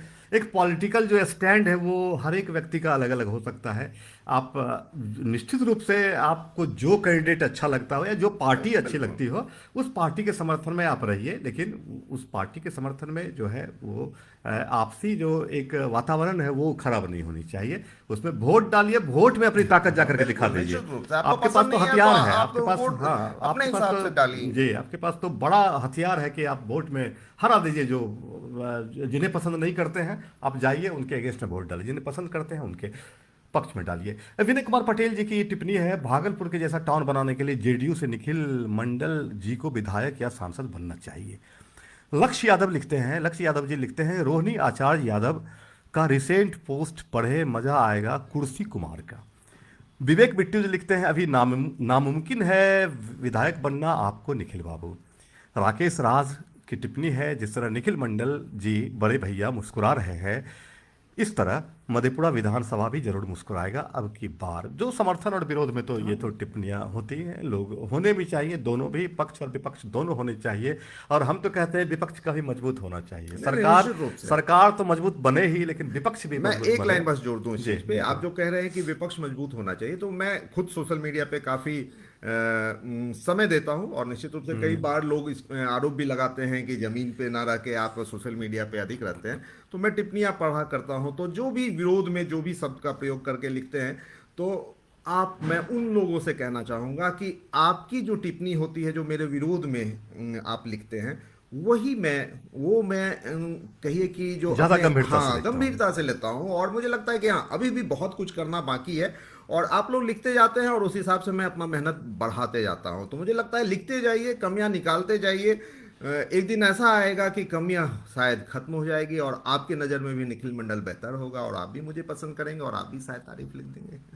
मतलब पॉजिटिव ये अप्रोच। आगे लिखते हैं कि मुकेश कुमार जी की टिप्पणी है, निखिल मंडल जी मधेपुरा विधानसभा में वर्तमान विधायक से कैसे पार पाएंगे, आपके पास क्या उपाय हैं? जनता की जनता। ताकत। संजय कुमार लिखते हैं फिर से चंद्रशेखर ही जीतेंगे। All the best. Shrikant Rai ji का एक है, ये कहते हैं कि निखिल सर से सवाल है कि आप इस बार के विधानसभा चुनाव में अपना प्रतिद्वंदी किसे मानते हैं? निश्चित रूप से दो ही दल है। जब आप एनडीए में होते हैं तो सामने जो राजद या कांग्रेस के जो भी दावेदार मतलब या उम्मीदवार महागठबंधन से होंगे, जो भी होंगे वो महागठबंधन से जो भी होंगे वही नहीं होंगे। होंगे तो और जी। लक्ष्य यादव जी फिर लिख रहे हैं वही चीज कि रोहिणी आचार्य यादव जी का रिसेंट पोस्ट देखिए, मजा आ जाएगा। कुर्सी कुमार जी का अब मुझे जब भी बीपी को लो करना होता है या अच्छा। हंसने का मन होता है, तो मैं निश्चित रूप से रोहिणी जी का ट्वीट पढ़ लिया करता हूँ। काफी मजेदार ट्वीट होता है, लेकिन हाँ, कई बार बिलो द बेल्ट होता है। गुलजार कुमार बंटी लिख रहे हैं नीतीश जी के स्वास्थ्य को लेकर विरोधी काफी सक्रिय हैं, लोगों में भ्रम की स्थिति है। आप लगातार माननीय मुख्यमंत्री जी से मिलते हैं, आपकी क्या प्रतिक्रिया है इस मामले को लेकर के? अभी स्वास्थ्य के मामले में बात उठती है। अभी तो लगातार प्रगति यात्रा पूरा कंप्लीट करके वो वापस फिर से अपने अब विधानसभा का सत्र चालू होने जा रहा है। उसमें भी आप देखेंगे, देखिए, बहुत एक सिंपल सी बात मैं जरूर कहूँगा जी। कि जिस प्रकार के ठंड में आप अगर मुख्यमंत्री नीतीश कुमार जी की बात करते हैं और उनके यात्राओं को आप देखेंगे, दर्जनों भर 15वां यात्रा उनका ये प्रगति यात्रा था जो हम देख रहे थे। और वो एकदम फिक्स है कि वो दिसंबर में शुरू करते हैं और जनवरी लास्ट करते करते उसे समाप्त करते हैं, या फरवरी में समाप्त कर जाते हैं। हम जो हम एज जिस एज ग्रुप में हैं, 40s में जो हैं, उनकी बात मैं करता हूँ कि हम जब देखते हैं कि 15 डिग्री 16 डिग्री, तो कई बार बहुत से महत्वपूर्ण काम को भी छोड़ देते हैं कि नहीं, ठंड में कहाँ निकलेंगे, कैसे बर्दाश्त करेंगे, कहीं तबीयत ना खराब हो जाए। लेकिन ये एक ऐसे मुख्यमंत्री हैं जो लगातार पिछले 19 साल से निकल रहे हैं, उस ठंड में निकल रहे हैं। जो टेम्परेचर आपको 10-10 डिग्री, 11-11 डिग्री, जहाँ पे लोग सोचते भी नहीं घर से निकलने, वहाँ निकल के वो लोगों के बीच जाते हैं, लोगों की समस्या को समझते हैं, और जमीनी सच्चाई को लेकर के और क्या बेहतर किया जा सकता है उसके आधार पे फिर नई योजना को बनाते हैं, और उसे फिर जाकर के आप लागू करते हैं, और फिर आप अगले यात्रा में उसकी समीक्षा करते हैं कि हमने जो नया योजना लाया था तो उसकी क्या हिस्सेदारी है समाज के बीच में। तो निश्चित रूप से जब एक आप 70+ व्यक्ति की बात करें, अगर आप वैसा व्यक्ति ना दिन देख रहा है, ना रात देख रहा है, ना परिवार देख रहा है, सिर्फ देख रहा है तो वो बिहार देख रहा है, वैसे व्यक्ति पे इस तरह की आप टिप्पणी करते हैं, तो मुझे लगता है कि कहीं ना कहीं एक परसेप्शन का गेम है जो विपक्ष चाहता है कि आप एक परसेप्शन को एस्टैब्लिश कर दें। लेकिन मुझे लगता है कि उनका काम बोलता है, आप उनको बीमार कहें, आप उनके लिए अपशब्द कहें, ठीक है, उन्हें कोई फर्क नहीं पड़ता। मुझे लगता है कि फर्क ये पड़ता है कि वो क्या काम करते हैं, और जब जनता वोट देने जाती है तो वो कुछ नहीं देखती, वो सिर्फ एक चीज देखती है कि विकास हुआ है, तो अगर हुआ है तो वो उस समय उस व्यक्ति को वोट देते हैं जिसने काम किया हो। और मेरे नज़र में या बिहार की नज़र में पिछले 20 साल का जो मैंडेट है मुख्यमंत्री नीतीश कुमार जी के नेतृत्व पे पड़ा है, तो मुझे लगता है कि यही बहुत है कहने को कि जब आप लगातार एक चेहरे पे, यहाँ तो ये स्थिति हो जाती है कि 5 साल किसी को मौका मिलता है तो इतने विरोध हो जाता है कि उसके नाम पे वोट देना मुश्किल हो जाता है। और एक व्यक्ति जो पिछले 20 साल से है मुख्यमंत्री के तौर पे, और भले ही गठबंधन बदल गया हो, लेकिन पसंद सभी करते हैं। मैं जैसे एक हमारा पंच लाइन चलता है कि नीतीश सबके हैं, तो मतलब उस नीतीश सबके हैं हम जब कहते हैं तो वो ये है कि नीतीश सबके पसंद है। आरजेडी के लोग भी चाहते हैं कि नीतीश कुमार जी हमारे साथ आ जाए, बीजेपी के भी लोग चाहते हैं, क्योंकि सभी को पता है कि काम करने वाला व्यक्ति, अगर काम करने वाला मुख्यमंत्री कोई है तो वो नीतीश जी हैं। तो मुझे लगता है कि ये बेकार की बातें हैं। वो बहुत बिल्कुल अच्छे से स्वस्थ होकर के काम कर रहे हैं और आगे 5 साल और स्वस्थ रह के आपका सेवा करने को तैयार हैं। जी। आगे टिप्पणी है फिर उसी तरह आप पर ये आरोप की तरह है कि निखिल मंडल जी सिर्फ समय आने पर घूमते हैं और सरजमीन पर नहीं घूमते हैं। ये धर्मेंद्र यादव जी की टिप्पणी है। नीतीश कुमार जी की टिप्पणी है, मधेपुरा के वर्तमान विधायक को धार्मिक टिप्पणी करने से फुर्सत मिले तब न विकास करेंगे। निखिल बाबू जन जन के नेता हैं, इस बार मधेपुरा की महान जनता मालिक को विधानसभा जरूर पहुंचाएंगे और मधेपुरा का सर्वांगीण विकास होगा। डेविड यादव जी लिख रहे हैं, जीत की हार अग्रिम बधाई हो निखिल भैया। किशोर यादव लिख रहे हैं, डाटा उठा के देख लीजिए यूपी के आदमी कितना नौकरी बिहार में कर रहा है और बिहार के बच्चे के साथ नीतीश कुमार नाइंसाफी किया है। बिहार में दारू बंद करके नीतीश कुमार ने अनेक प्रकार का नशा चालू करवा दिया है। मैं इस पे एक बात जो कहना चाहूँगा, डोमिसाइल को लेकर तो पहले ही मैंने बता दिया। अब जो आप शराब की बात कह रहे हैं, तो जो व्यक्ति ये कहता हो कि शराबबंदी गलत है और शराब को वापस खुलवाना चाहता हो या बिक्री करवाना चाहता हो लीगल वे में बिहार में, तो मैं उनसे पूछना चाहूँगा कि क्या आप चाहेंगे कि आपका बेटा या आपके परिवार के कोई भी व्यक्ति शराब पिए? अगर आपको लगता है कि आप अपने बच्चों को शराब पीता हुआ देखना चाहते हैं, तभी आप चाहेंगे कि वो बिक्री चालू हो। हाँ, आपने कहा कि आप इस पे ये जवाब देंगे कि अभी भी तो शराब चोरी छुपे बिक्री हो ही रही है। कई मैं बिल्कुल कहता हूँ कि हाँ, हो रही है, इसमें कहाँ वो तो पकड़ाते हाँ, हैं तो वो तो पकड़ाते आंकड़े हैं, इसे हैं। हाँ, डिनाई इससे कैसे कैसे किया जा कर सकते सकता है?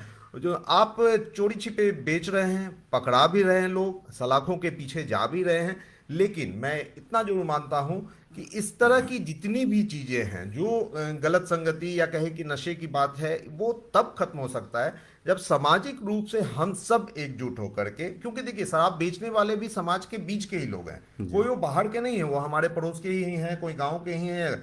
जब तक हम सब के मन में ये भावना नहीं आएगी, तो 100% जो शराबबंदी की सपना जो कभी जननायक कर्पूरी ठाकुर जी ने देखा था, जो पहले बिहार में पहले भी लागू हुआ था, फिर से उसे हटाया गया और फिर से मुख्यमंत्री नीतीश कुमार जी ने जो बिहार की आम महिलाएं हैं उनके आवाज पे एक आवाज पे कहिए कि बंद किया गया। तो मुझे लगता है कि एक बहुत अच्छी पहल है। मैं पटना में रहूं या मधेपुरा में रहूं, मैं दोनों अनुभव के साथ कह सकता हूं कि जो शांति शाम या रात 8-9 बजे के बाद आज हमें महसूस होता है बिहार में, वो कभी नहीं महसूस होता था। कई चौक चौराहे ऐसे थे, मैं छोड़ दीजिए, मैं मधेपुरा की ही बात करता हूँ, कई चौक चौराहे ऐसे थे जहाँ 8-9 बजे के बाद आप परिवार के साथ वो उधर से गुजर नहीं सकते थे। लेकिन स्थिति में बहुत सुधार हुआ है, सभी शांति से हैं। मुझे लगता है सभी सहयोग करेंगे तो पूर्ण शराबबंदी का जो सपना है वो जरूर साकार होगा। लक्ष्य यादव जी की टिप्पणी है, हम टिप्पणियों में ही लगातार बने हुए हैं और चूंकि आपकी टिप्पणियां काफ़ी महत्वपूर्ण हैं, चूंकि लाइव सेशन में आपकी टिप्पणियां जो है हमारे लिए, हम समझते हैं कि आप इसमें रुचि ले रहे हैं और नहीं, टिप्पणियां अच्छा करनी चाहिए, चाहे आप पक्ष में करें या विपक्ष में करें, आप सपोर्ट में करें या अपोज में करें, विरोध में करें, लेकिन टिप्पणियां जरूर कीजिए ताकि लगे चूंकि आप, और टिप्पणियां करने से कभी कभी मन भी हल्का होता है और साथ ही साथ होता क्या है कि कहीं अगर कन्फ्यूजन रहता है तो आपके जो भी नेता होते हैं उनसे जब आप बातें सुनते हैं तो उनके विचार से आप हो सकता है कि प्रभावित हो या न प्रभावित हो, लेकिन जो भी है विचार आप सुनते हैं तो उसका कुछ ना कुछ असर आप पर जरूर दिखता है। लक्ष्य यादव जी कह रहे हैं, तेजस्वी है जरूरी, चंद्रशेखर है मजबूरी। तो देखिए एक चीज ये कह भी रहे हैं ये। डेविड यादव जी लिख रहे हैं, जीत की अग्रिम बधाई निखिल भैया। श्रीकांत राय लिख रहे हैं, मतलब क्लियर है इस बार फिर से निखिल भैया मैदान में आने वाले हैं, मेरे पहले सवाल का मुख्य आशय यही था। रंजय कुमार रंजन जी लिख रहे हैं, नीतीश कुमार लगता है शिक्षक बहाली अभी सिर्फ उत्तर प्रदेश व अन्य राज्यों के लिए कर रहे हैं, लेकिन जिस पंचायत में देखिए उत्तर प्रदेश सहित अन्य राज्यों की महिला शिक्षिकाओं की या शिक्षकों की भरमार है। पीयूष कुमार लिख रहे हैं, निखिल भैया हेल्थ डिपार्टमेंट में वैकेंसी कब आएगा, इनका सवाल है कि ये। मुकेश कुमार लिख रहे हैं, क्या जीते हुए विधायक या सत्ता में रहने वाले नेताजी को जाति विशेष करना कितना सही है? क्या जदयू में यादव कार्यकर्ताओं और यादव लोगों का वैल्यू जदयू विधायक कितना देते हैं?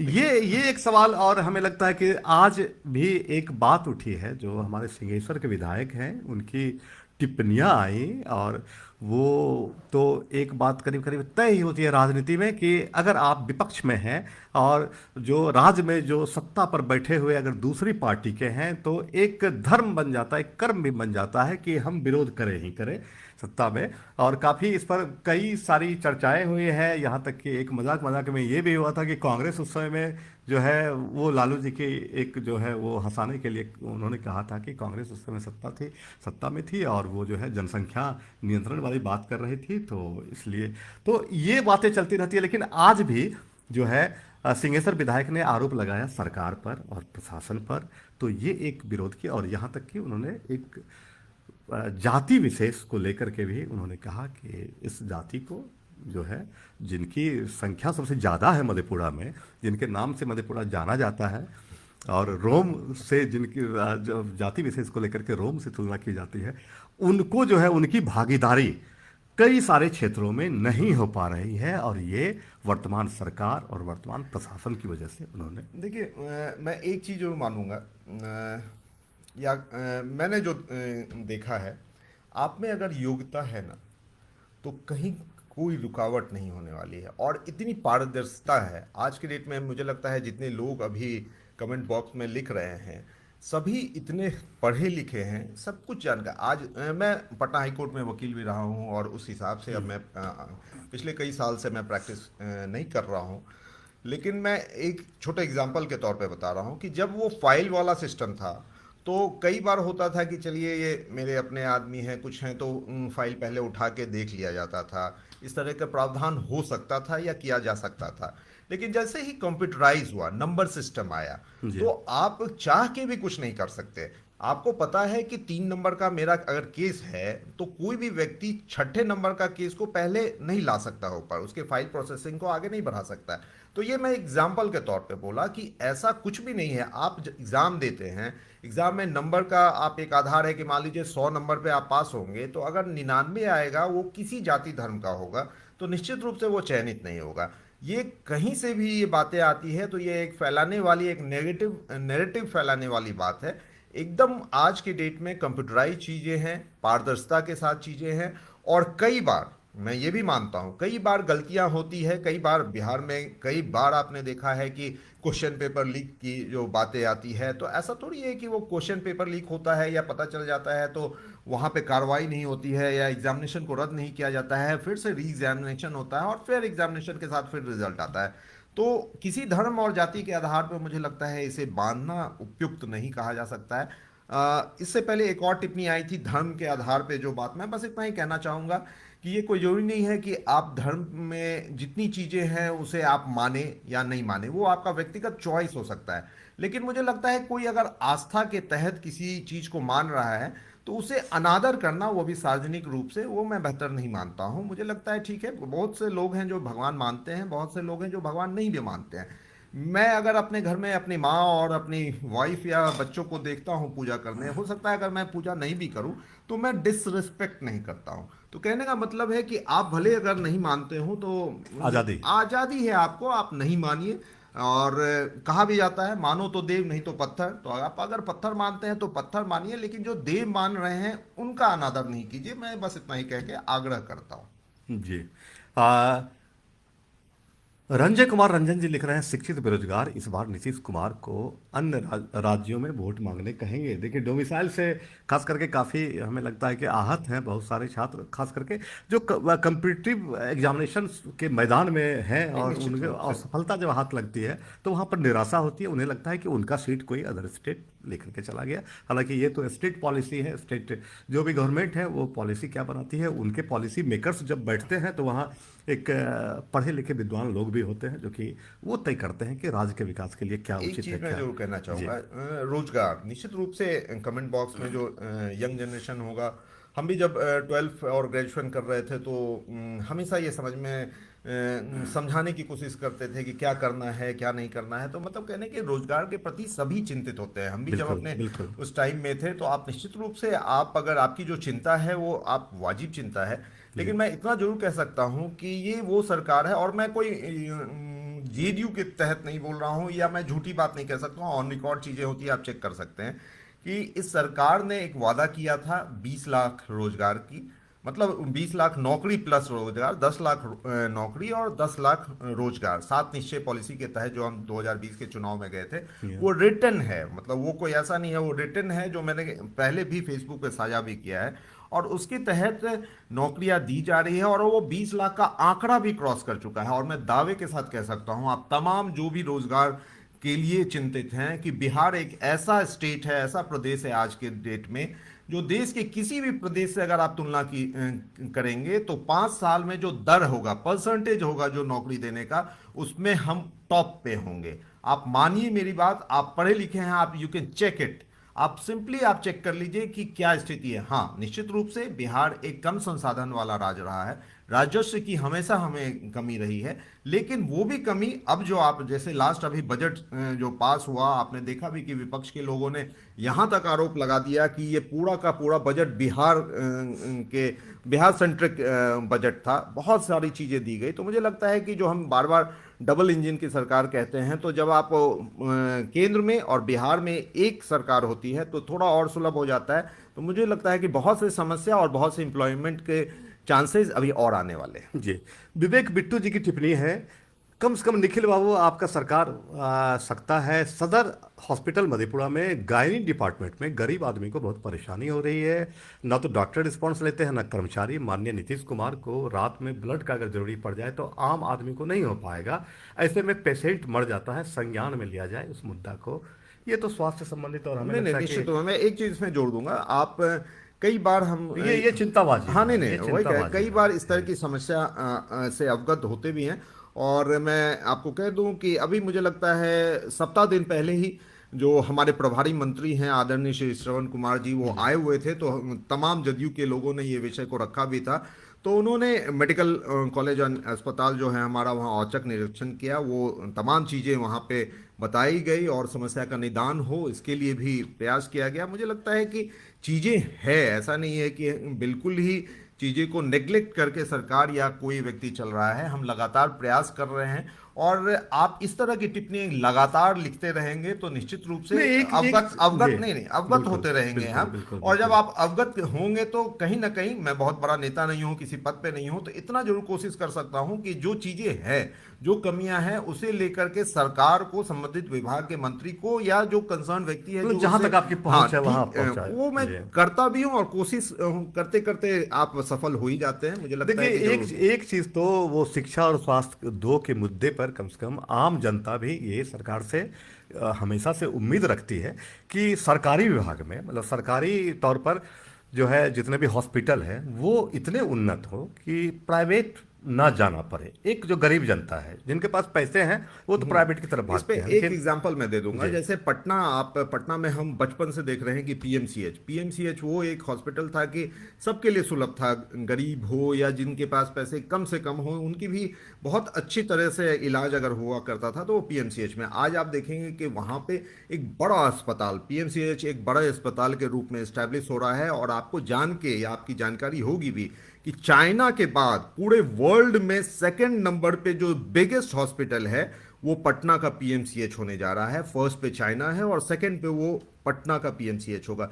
तो सरकार प्रयास कर रही है, बहुत बार चीज़ें छूट जाती है। आप जैसे लोग जो तमाम लिखते हैं, बोलते हैं, मैं हमेशा कहता हूं कि बोलना और लिखने में परेशानी क्या है, बोल दिएगा तभी हमारे तक बात जाएगी। कई लोग हैं, आते हैं, मिल के अपने आवेदन देते हैं, तो प्रयास करता हूं, बहुत के काम हो जाते हैं। मैं कई बार ऐसा होता है कि आप गए और चीज़ें हो गई, कई बार होता है कि 2 से 3 बार जाना होता है, लेकिन प्रयास करने पे समस्या का निदान होता है। मैं निश्चित रूप से कहना चाहूँगा कि आप लोग जरूर समस्या को उठाएं और हम स्वागत करेंगे वैसे समस्या को, और उसके तहत हम काम नहीं, करने हम को तैयार हैं। मतलब कि लोगों की तरफ से, जनता की तरफ से हम भी ये बात उठाना चाहते हैं। निखिल जी हमारे साथ हैं, सरकार से जुड़े हुए हैं, कि यहाँ मेडिकल कॉलेज जो बना है, तो मेडिकल कॉलेज बना है तो जिस समय बना था तो लोगों की बड़ी उम्मीदें थी वहाँ, लेकिन योग्य चिकित्सकों, फिर बाकी चीज़ जो है, जो मशीनें हैं या नहीं हैं, फिर योग्य चिकित्सक नहीं है यहाँ। जितने होने चाहिए, जितने डिपार्टमेंट बने हैं, अलग अलग बिल्डिंग्स में जाने पर लगता है कि यहाँ क्या नहीं है, क्या नहीं हो सकता, लेकिन चिकित्सक नहीं है, जिसकी वजह से लोगों का आरोप है कि ये रेफर करने का अस्पताल बन के रह गया है। यहाँ से लोग जाते हैं और उससे बेहतर कई लोगों का मानना है कि मेडिकल कॉलेज से बेहतर व्यवस्था सदर अस्पताल मधेपुरा में। अब ये जब स्थिति मेडिकल कॉलेज की हो जाए कि सदर अस्पताल से भी वो अगर मतलब उसकी स्थिति अगर नीचे हो जाए तो ये चिंता का मैं विषय है। बिल्कुल नकारूंगा नहीं इस जो लंबी लिस्ट है जो कंप्लेन जो जी है मेडिकल कॉलेज एंड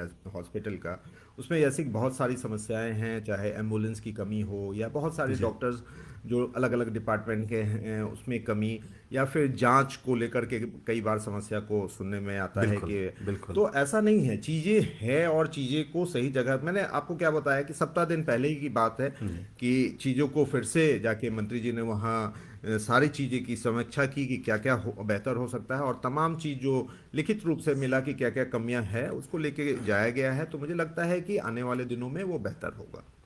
जी।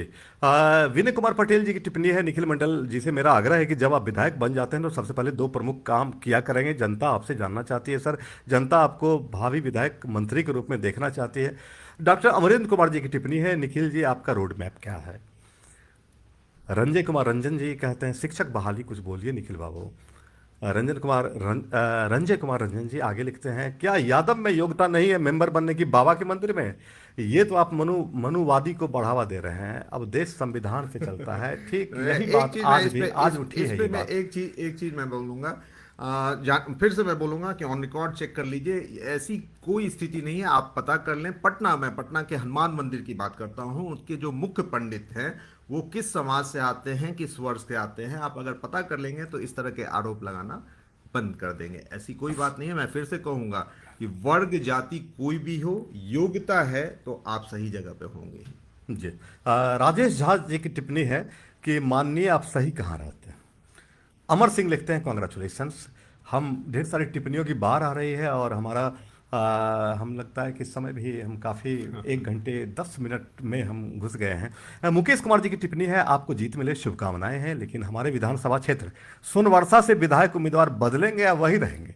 अगर वही रहेंगे तो हारना तय है क्योंकि जाति विशेष करता है। देखिए क्षेत्र की जनता है और सोशल मीडिया है और भारत में अभिव्यक्ति की स्वतंत्रता का अधिकार भारत के संविधान में दिया गया है, सबको प्रदत्त है। तो सही शब्दों में हमें लगता है कि अभिव्यक्ति की स्वतंत्रता होनी चाहिए। सही शब्दों में अपनी बात को इस तरह, जितनी भी शिकायतें हैं बस इसी तरह बात को जरूर रखें।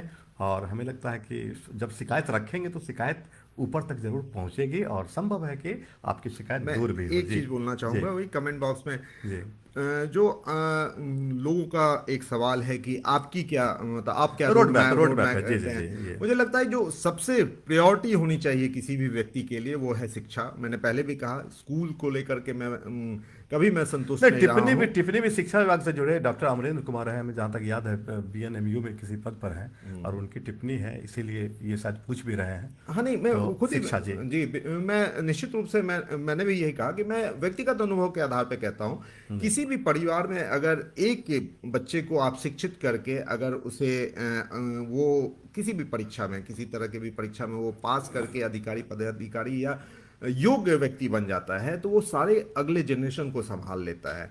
तो शिक्षा का महत्व समझने की जरूरत है। और कई बार मैं एक छोटा उदाहरण आपको दूंगा, माफी के साथ कहूंगा, हो सकता है कुछ लोग को बुरा भी लगे, कि जब मैं दिल्ली यूनिवर्सिटी में पढ़ रहा था तो वहाँ की जो व्यवस्था थी पढ़ाई लिखाई की वो मुझे बहुत प्रभावित किया, या आज मैं आपके सामने बोल पा रहा हूँ, कॉन्फिडेंट हूँ, तो उसके एक वन एंड ओनली रीज़न है कि मैं दिल्ली यूनिवर्सिटी में पढ़ा लिखा व्यक्ति हूँ।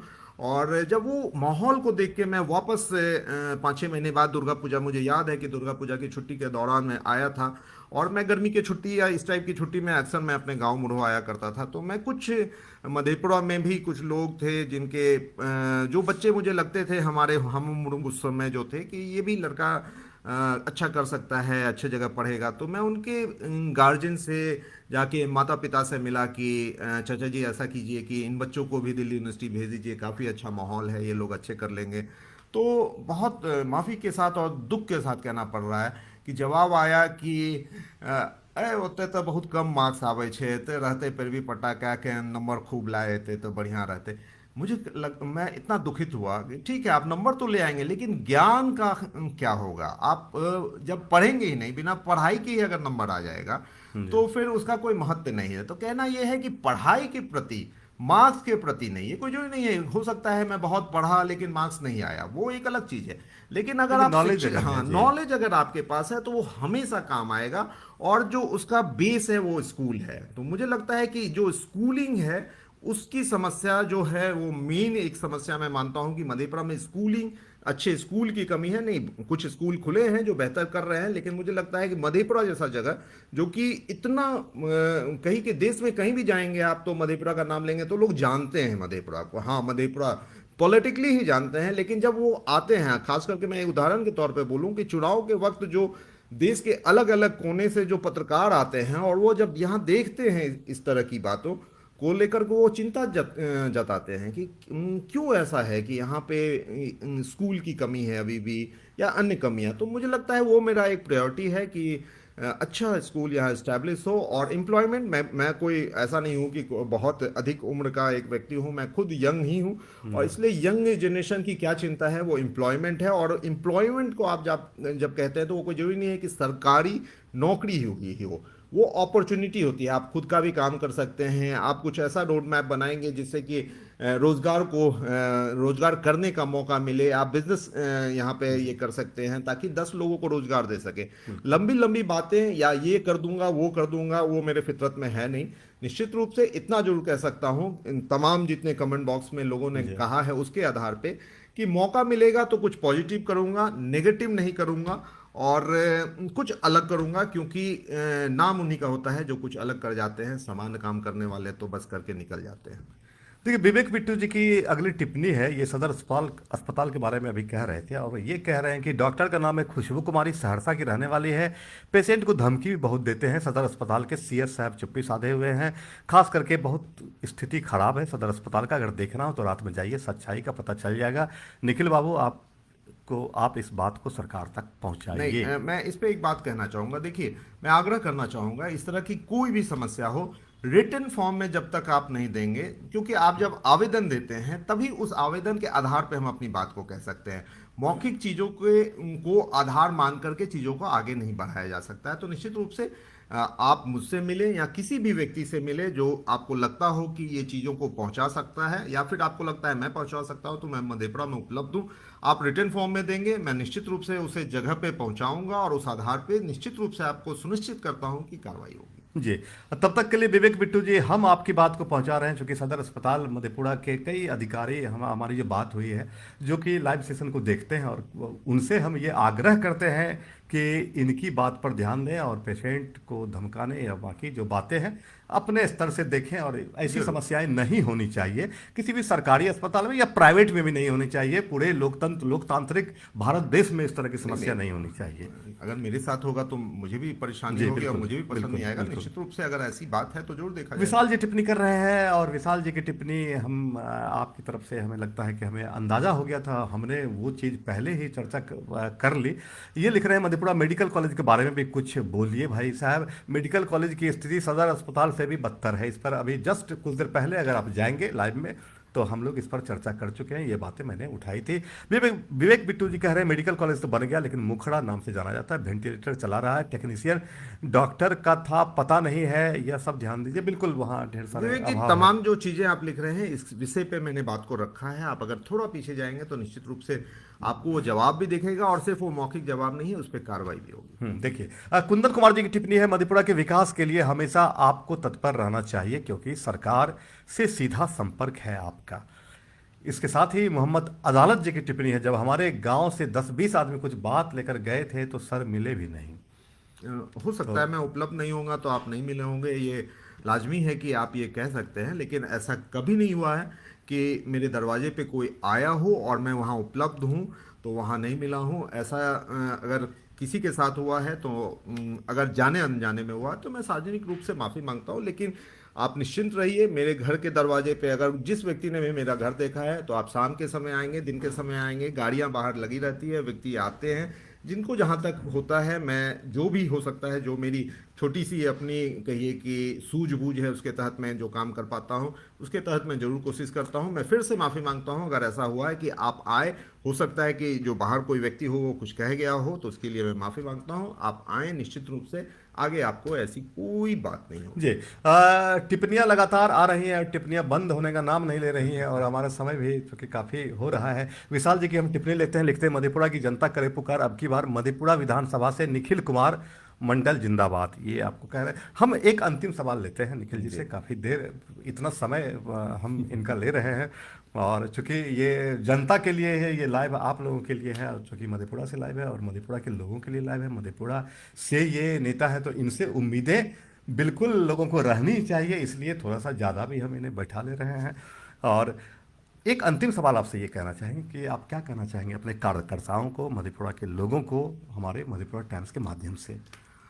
पहली बात तो कि कार्यकर्ता नहीं, निश्चित रूप से जब भी हम साथ चलने वाले सहभागी को जी कार्यकर्ता नहीं मानते हैं, और जी चुनाव के रूप में अगर इस चीज़ को आप कह रहे हैं या पूछ रहे हैं, तो निश्चित रूप से मैं कह सकता हूं कि साथी बन के, भाई बन के, कदम से कदम मिला के चलेंगे, तभी अगर एक बदलाव की सोच अगर मधेपुरा ने सोचा है, या अगर कुछ लोगों को लगता है कि निखिल मंडल बेहतर कर सकता है, तो सभी साथ देंगे। तो मैं इतना जरूर कह सकता हूं कि आगे जो यहाँ के लोगों के तहत चीज़ों को उन लोग सोचते हैं कि होना चाहिए या नहीं हो पाया है, तो उसे पूरी करने की मैं ज़रूर कोशिश करूंगा। और कमेंट बॉक्स के तहत मैं बहुत से लोग ने मुझे शुभकामनाएं दी है, मैं आप लोग का दिल से आभार व्यक्त करता हूं, धन्यवाद देता हूं कि आप लोग की भी इच्छा है कि मैं चुनाव में जाऊं, मधेपुरा विधानसभा से विधायक बनूं। और ये मेरा आपकी जो ये कमेंट्स हैं, जो प्रेम है, प्यार है, स्नेह है, या गुड लक्स है, यही मेरे लिए बहुत अमूल्य है। और साथ में उन तमाम विरोधी के, जो विरोधी नहीं कहिए, जो लोग मुझे नहीं जानते हों, मैं एक चीज़ लास्ट लाइन जरूर कह दूंगा कि अगर आपको लगता है कि मैं बेहतर नहीं हूँ, तो मैं एक मौका आपसे बस इतना ही चाहता हूँ, अरे साहब पहले मिल के तो देखिए। कई बार क्या होता है, चीज़ें आप परसेप्शन वाइज देख लेते हैं, मुझे लगता है कि बहुत से चीज़ें को यूं ही स्टैब्लिश कर दिया गया है। आप जब मिलेंगे और व्यक्ति से बातचीत होगी, तभी कुछ चीज़ क्लियरिटी आएगी। तो निश्चित रूप से हो सकता है कि मिलने के बाद मैं वोट, ये कोई नहीं कि आप मुझसे मिलेंगे या मैं आपसे मिलूंगा तो मैं वोट ले लूंगा या आप वोट दे देंगे, मैं वोट की बात नहीं कर रहा हूँ। लेकिन मुझे जितना कुछ लोग कमेंट बॉक्स में खराब बना देते हैं भाई साहब, उतना खराब नहीं हूँ मैं। जी बिल्कुल। बहुत बहुत शुक्रिया निखिल जी। और धन्यवाद। ये 1 घंटा 20 मिनट 26 सेकंड पर हम जा रहे हैं, और बहुत बहुत शुक्रिया, आपने इतना समय अपना एक, चूंकि आप क्षेत्र में घूम रहे थे और हमने आपको एक आवाज़ दी और आप आ गए, यहाँ के लोगों नहीं के लिए नहीं, आ ये गए। ये ये आपका एक बड़प्पन है कि मेरे जैसे छोटे एक ये कार्यकर्ता को आपने अपने कीमती 1 डेढ़ घंटे का समय नहीं दिया। इसके लिए आपको बहुत बहुत धन्यवाद। और तमाम श्रोता जो लगातार जुड़े हुए थे, मैं उनको भी धन्यवाद देना चाहता हूं कि आपने भी अपने कीमती समय को निकालते हुए पिछले 1 घंटे से हम दोनों के वार्तालाप को देखा, मधेपुरा के लिए जो वार्तालाप था उसको देखा। तो मैं बहुत बहुत धन्यवाद देता हूं आप सभी को। और इसी तरह प्यार मोहब्बत और जो गलतियां हैं उसे उजागर करते रहिए। इंसान हूं, बेहतर हो जाऊंगा। जी जी। बहुत बहुत शुक्रिया निखिल जी का, और बहुत बहुत शुक्रिया आप सभी दर्शकों का, सभी श्रोताओं का जो लगातार बने हुए हैं। अपना ध्यान रखिएगा। बहुत बहुत शुक्रिया फिर से आपका।